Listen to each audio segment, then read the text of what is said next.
বলে বাবা, তুমি অমঙ্গলের সর্বোচ্চ ধ্বংসকর্তা।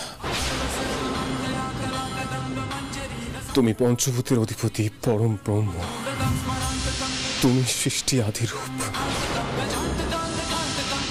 তোমার দয়াতেই এই জগৎ সংসার চলছে। কিন্তু আজ শুধু আমার পরীক্ষা নয়, আজ তোমারও পরীক্ষা। বলে বাবা, আজ মিতুলের খুব বিপদ। আর সেই বিপদ থেকে শুধুমাত্র তুমি উদ্ধার করতে পারো আমাদের কাছে আর কোনো পথ নেই।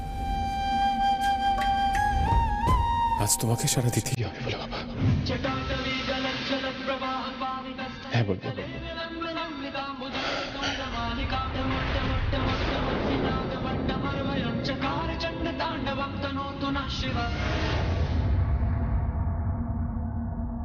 কোমা থেকে ফিরে আসার কেস তো খুব রেয়ার, আর এক্ষেত্রে তো মিতুলের ব্রেনই কাজ করছে না।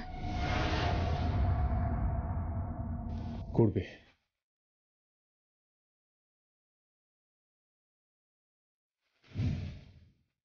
মিতুল আবার উঠে বসবে, আবার আমাদের সাথে কথা বলবে। হ্যাঁ ইন্দ্র, তুই কোথায় ছিলিস বল? আর তোর হাতে এটা তো বাড়ির মিতুল মা পুজো করতো। করতো কেন বলছিস? আবার করবে।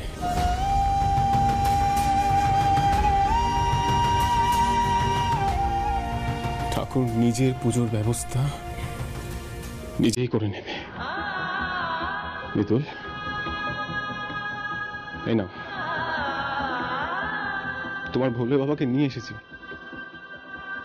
এতদিন তো এই ভোলে বাবার পায়ে মাথা ঠেকিয়ে তুমি সবার সুখ শান্তি কামনা করে গেছো।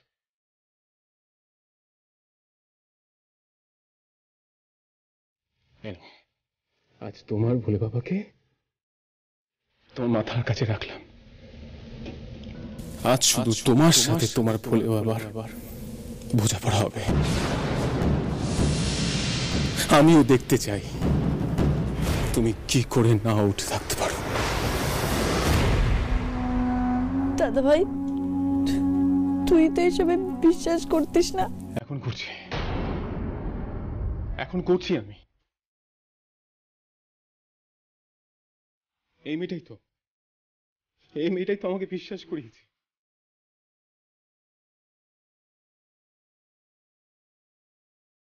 বারবার বুঝিয়েছে অবিশ্বাসটাই বিশ্বাসের চতুর্থ মাত্র।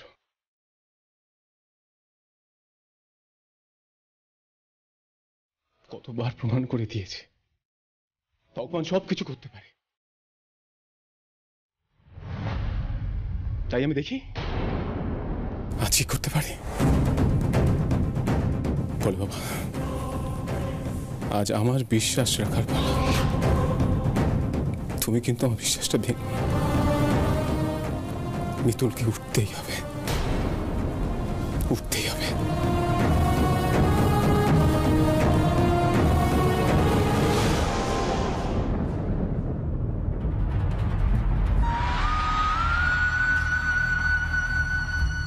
দিদিভাই, তুমি এখনো উঠলে না? আমি এতবার ঠাকুরকে বললাম, তাও ঠাকুর আমার কথা শুনলে না। শুনবে, ঠাকুর শুনবে। অলকা, তুমি এরকম কথা বলো না। ঠাকুর শুনতে বাধ্য। আজ আমাদের পরীক্ষা নয়, ঠাকুরের পরীক্ষা। ওনার পরীক্ষা আজকে উনিই নেবেন, উনিই দেবেন। বলে বাবা, আজ দেখি কে যেতে। তোমার নিয়ম তা তোমার প্রতি ভক্তের আস্থা। আজ তোমার সামনে থেকে যমরাজ মিতুলকে কি করে নিয়ে যেতে পারে দেখি।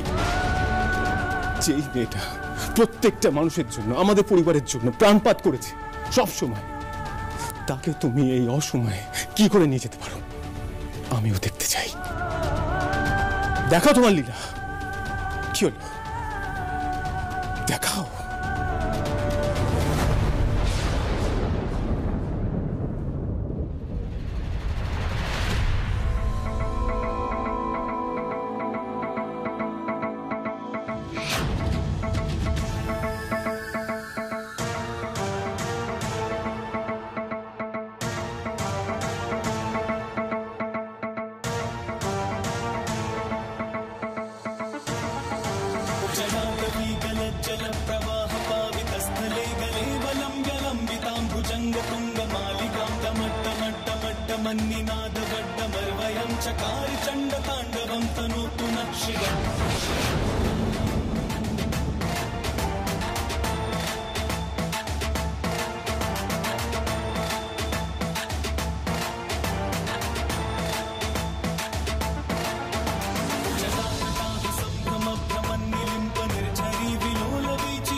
দেখি এটা কি করছেন মিস্টার লাহিড়ী?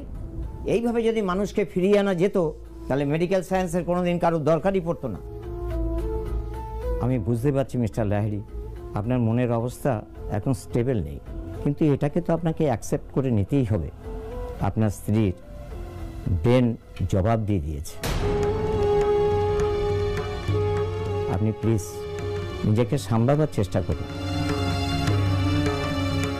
এখন তো ওনাকে কোমা থেকে ফিরিয়ে আনা যাবে না। আসুন প্লিজ, প্লিজ আমার সঙ্গে চলে।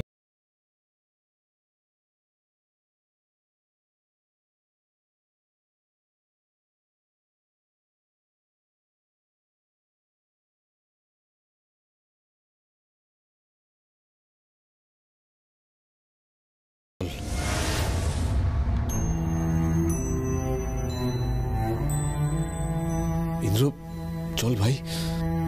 আমি যাবো না। আমি চলে গেলে মিতুল আর ফিরবে না।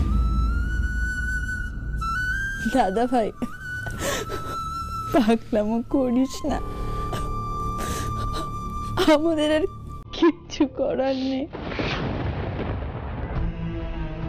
শুনতে পাচ্ছ মিতুল? দেখো ওরা কি সব কথা বলছে।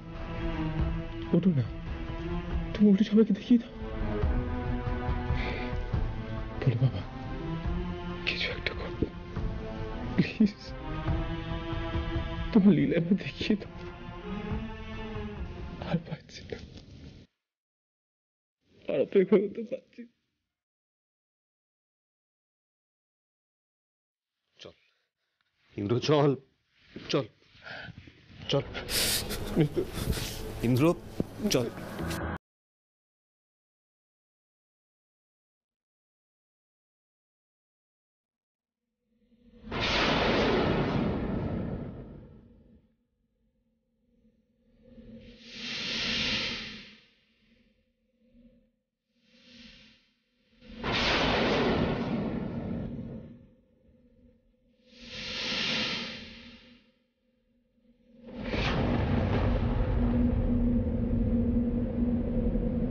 ইন্দ্রবাবু, আমি এখানেই আছি।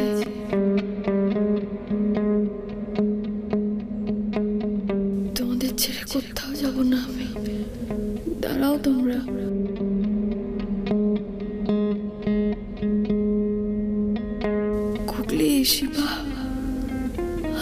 বলছি, যাস না তোরা। তাকা এদিকে, আমি কোথাও যাইনি। ইন্দ্রবাবু, একবার এদিকে চেয়ে দেখো, একবার চেয়ে দেখো ইন্দ্রবাবু।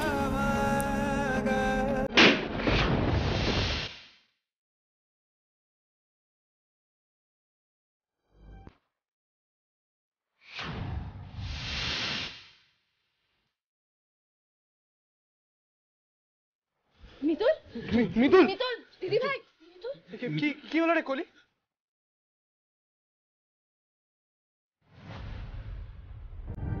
মিতুল, মিতুল মা, মিতুল মা।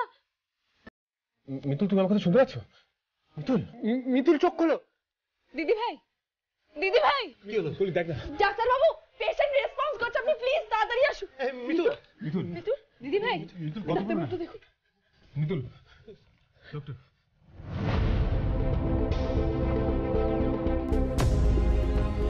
দেখি প্রেশার, অক্সিজেন, পালস রেট সবই তো নর্মাল দেখছি।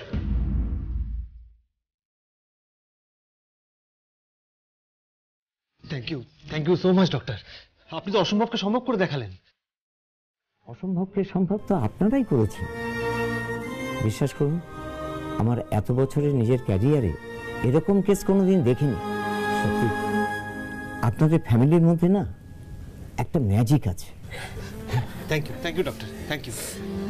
মিতুল, মিতুল, মিতুল, মিতুল, আমি জানতাম তোমার বলে বাবা তোমাকে ফিরিয়ে দেবে আমার কাছে। আমি জানতাম তুমি আমার কাছে যেতেই পারো। আমি তো সবাইকে ভুগছিলাম, আমি জানতাম তুমি আসবে। মিতুল,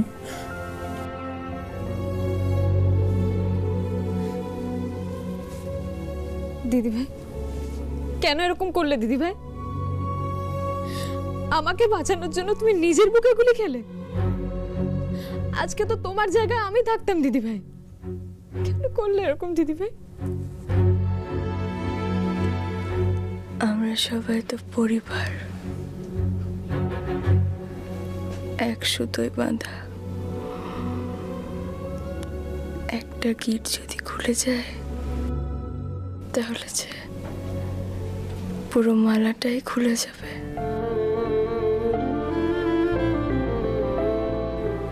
আমাকে তো এটা করতেই হতো। এরপরও যদি তোমার কোনো বিপদ হয়, আমি বুক চিতিয়ে দাঁড়াবো। ভুল হয়ে গেছে দিদি ভাই, ক্ষমা করে দাও আমাকে। তোমার ছোট বোনের মতো আমি তোমার কাছে ক্ষমা চাইছি। বড্ড ভুল করে ফেলেছি।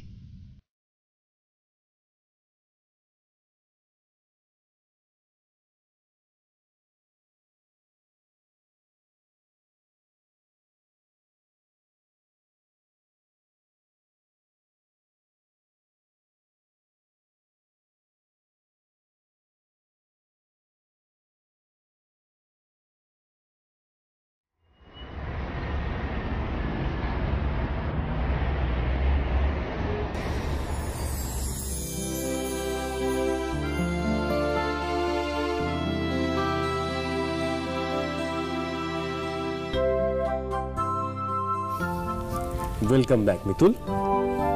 এতদিন ধরে তুমি সবার যত্ন করেছো, সবাইকে খেয়াল রেখেছো, এবার সবাই তোমার রাখবে, বুঝতে পেরেছো? হ্যাঁ, আর দুবেলা কিন্তু আমি চেক আপ করবো, আর আমার পারমিশন ছাড়া তুমি ঘর থেকে বেরোবে না। আর এই যে ঘরে বসে বসেও জোরে চিৎকার করে কথা বলবে না, এতে তোমার অপারেশনের জায়গাটা বেশি প্রেশার পড়বে। আমি একটা ইলেকট্রিক বেল এনে দেবো, ওটা ইউজ করো। তোমরা কি শুরু করেছো বলতো? আমি কি অতিথি নাকি? হ্যাঁ, আমি তো একদম ঠিক আছি। না মিতুল, তুমি একদমই ঠিক নেই। আর শোনো, আগামী 1 মাস তোমাকে বাড়ির সবার কথা শুনে চলতে হবে, আর বিছানা থেকে একদম নামা চলবে না। কিন্তু পুজো দিতে তো উঠতেই হবে। যে ভোলে বাবার দয়ায় তোমাদের সবার কাছে আমি ফিরে এলাম, তার পুজো দেবো না? এখন অন্তত নয় মিতুল মা, তোর হয়ে আমি পুজো করে দেব। তোর পুজো করা যা আমার পুজো করাও তো তাই। আর এই যে আমাদের সবার জন্য চিন্তা করা একটু বন্ধ করো। যত কাজকর্ম থাকবে আমরা সবাই মিলে সামলে নেব, ঠিক আছে? হ্যাঁ, আমরা এতজন আছি, কি করতে বলো তো? এটাই আমার পরিবার, আমাদের পরিবার। শোনো মিতুল, 1 মাস পরেও কিন্তু তুমি ভারী জিনিসপত্র তুলতে পারবে না, আর বারবার সিঁড়ি দিয়ে ওঠা নামা করলে তোমার অপারেশনের জায়গায় প্রবলেম হবে। তাই জন্য তুমি আজ থেকে আমার ঘরে থাকবে। একদম ঠিক বলেছো কলি, তুমি মিতুলকে সঙ্গে নিয়ে থেকো, তাহলে কি তুমি ওর খেয়াল রাখতে পারবে। আমি ততদিন বরং ইন্দ্রর পাশে ইন্দ্রকে এইভাবে জড়িয়ে ধরে শোবো। কেন রে? কাউকে কিছু করতে হবে না, মিতুলের সিঁড়ি ভেঙে উঠতে হবে না, আর তোকেও আমাকে জড়িয়ে ধরে শুতে হবে না। কি হচ্ছে মিতুল, তুমি দাও তো, দাও আস্তে আস্তে, এদিকে এসো, এদিকে এসো। কি হলোটা কি?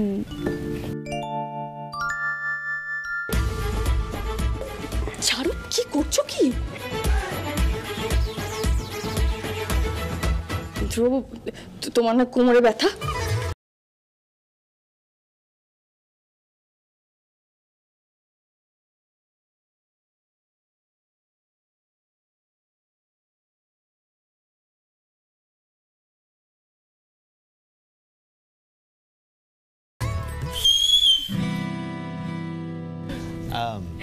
শুভ, বল। একটা কথা ভাবছিলাম। বল। দেখ, অলকারও তো অনেক মারপিট ফারপিট হয়েছে, মানে ওর খাটনি গেছে, ওরও তো সিঁড়ি ভাঙতে কষ্ট হয়। বল, তা তুইও যদি তোর দাদার মতো একটু ওকে নিয়ে একটু ট্রায়াল দিতিস তাহলে ভালো হতো না? হ্যাঁ, দিতাম তো, দেবো।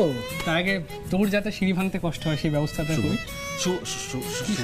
শুভ, ইয়ার্কিটাকে ইয়ার্কির মতো নিতে হয়। শোন না,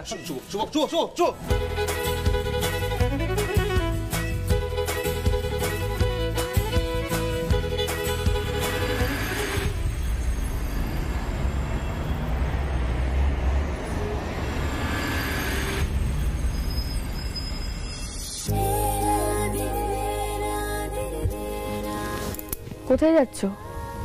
সারপ্রাইজ দেবো বলছিলে। সেটাই তো আনতে যাচ্ছি।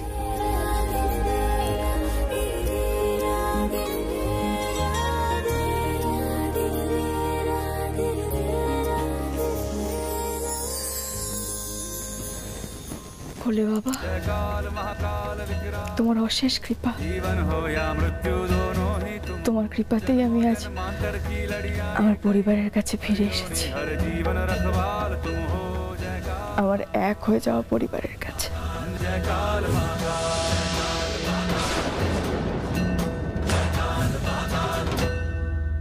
শুধু আদরটাই আর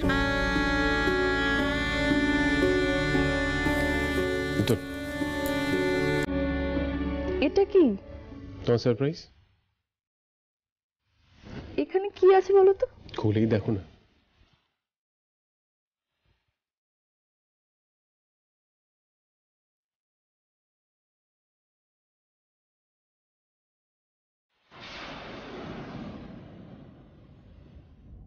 শিবার আর তোমার ডিএনএ টেস্টের রিপোর্ট।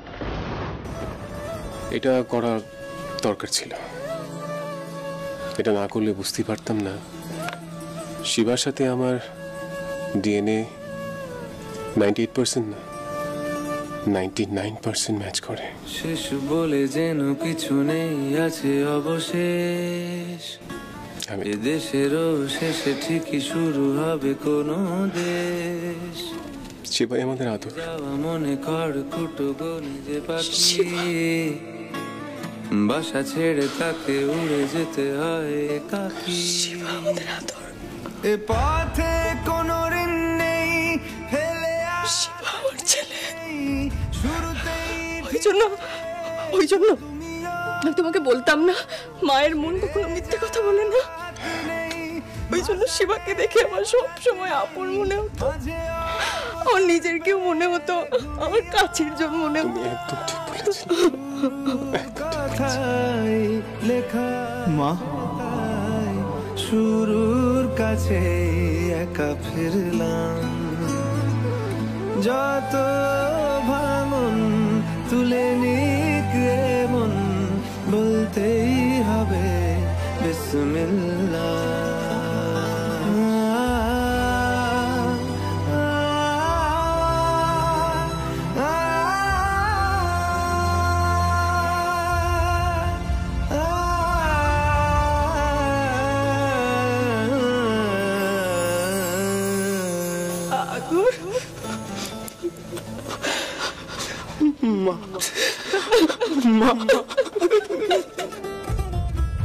এ পথে কোনো ঋণ নেই, শুরুতেই ফিরে এসো তুমিও, ছেড়ে যা